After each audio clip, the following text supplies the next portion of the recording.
Let's bring in NHL Network insider Elliotte Friedman for more on this and many other topics from around the Stanley Cup playoffs. Elliotte, we'll start with Ryan Reaves. We mentioned the hearing that he'll have with the Department of Player Safety.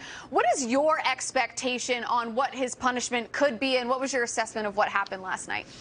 Well, the one thing that really stood out for me, Jackie, was the fact that he was given a match penalty initially. And that says to me that the referee's report is going to determine exactly what happened here. It was difficult to tell from some of the camera angles what exactly happened and what the officials didn't like. But there was obviously something there that they felt resulted in an ejection from the game. So I'm very curious to see what the report says and what the officials say to the Department of Player Safety, because that says to me that they saw something on the ice that we had difficulty seeing, whether it was the knee on him or something else.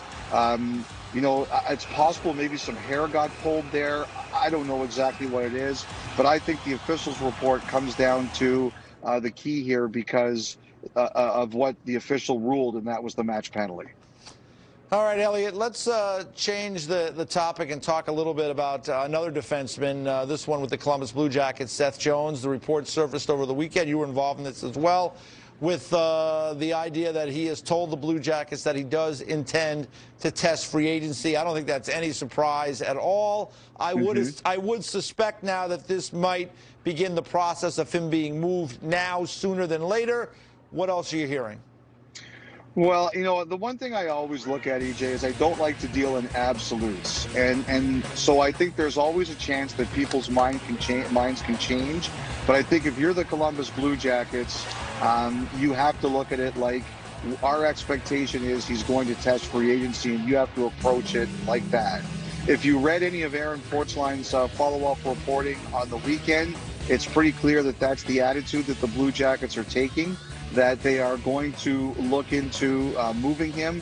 They're going to see what the market is. I think we're going to know a lot more things on Wednesday, because that's the night of the draft lottery, as you guys know. So we're going to have a better idea of where everybody really stands in terms of their placing in the draft. I think that will affect some conversations around the league. I think the one tricky thing about Seth Jones' situation is a year away from unrestricted free agency.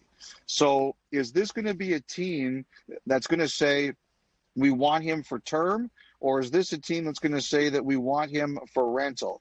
If it's rental, it's going to be a big package for a rental. If it's term, you have to work through the deal with Jones and his representatives, his agents, Pat Brisson, and you also have to work through with the Blue Jackets and Jarmo Kekalainen and John Davidson. So I think it's complicated, but I think there's going to be a ton of interest, and I think we should all approach it in our reporting as if the Blue Jackets are going to try to make this move. All right, we shall see. Elsewhere today, Nazem Kadri's suspension was upheld by Commissioner Gary Bettman. What was your reaction to that ruling? I think it was expected for most people. And do you expect anything different if he goes to an independent arbitrator? Well, I don't think anybody's surprised. I think we all expected that Bettman would keep it at 8 games, which is what Kadri initially got. What really stood out to me, Jackie, was the way I read the document. And, the league puts the appeal on its website. You can go read it. I read it today. I mean, it's pretty. Kadri has already appealed now to the neutral arbitrator, as you said. I believe that was always his plan. I believe he always looked at it like, I wouldn't expect Bettman to change anything, so I'll go to the independent arbitrator. And the independent arbitrator, this is the one who dropped Tom Wilson's suspension from 20 games to 14. And I think that's why Kadri wants to go to this, because he wants to see if he can get it dropped down from 8 games. But if you read the decision, it's pretty clear that Bettman looked at this arbitrator's previous rulings and kept them in mind. And he referenced Patrick Kaleta and Tom Wilson, and the fact that they got lengthy suspensions that were basically double previous ones, especially where head hits were involved. And it's pretty clear that Bettman expected his own decision to be appealed as it is, and he wrote with that in mind. I never want to guess what an arbitrator is going to do, but it's clear what both sides' strategies were when you read Bettman's decision today. Well, that's some great insight there, too, because that is something that the commissioner, he's been through this a number of times, would keep in mind. So we'll have to wait and see what the next step in that process is. Let's get to the present. Because you're there. It looks like a beautiful day there in Toronto. It's sunny. I'm sure everybody's in great spirits, walking as best they can in Toronto, going about their daily business. But what are your thoughts on this Game 7 tonight with so much at stake, really, for both franchises? Yeah. You know, EJ, I'm always trying to be an optimistic person. I don't like to live with a crowd of dread around me. This city today is not optimistic. I will say that. I was at the drugstore today, and and someone came up to me and said, "Please tell me they're going to win the game tonight." And I said, you know, honestly, I have no idea. I really have no idea. And he just looks so crushed. I think everybody here is super nervous. You know, the Canadians fans had their outpouring after Game 4. They were down 3-1. They just lost 2 in a row at home.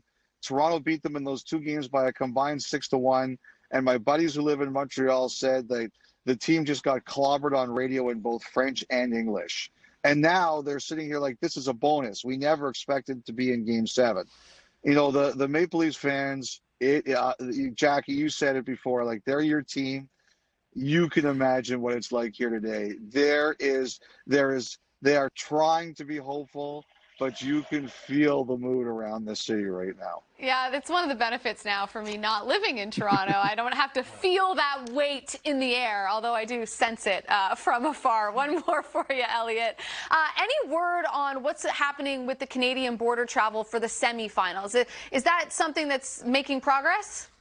Yes. You know, the NHL has, whoever they're working with the Canadian government is doing a really good job for them because if you take a look at it, we didn't think there was any way they were going to get the 14-day quarantine down to 7 around the trade deadline, and they got it done.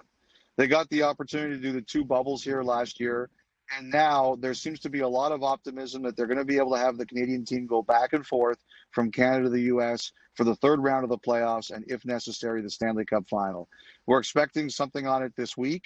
I have to say the NHL has been a lot more successful with the Canadian government than a lot of people have been, but we'll see where this comes down to. In the meantime, enjoy Game 7. I'm sure it'll be a fun night at work for you in studio, and safe driving wherever you're off to right now. Well, let's just say I pulled over for this. You know, I'm not here to get the $10,000 ticket and 6 points for driving while talking. But thank you. I'm looking forward to tonight's game. All right. Be careful pulling out of there. I just saw a bicycle flying by.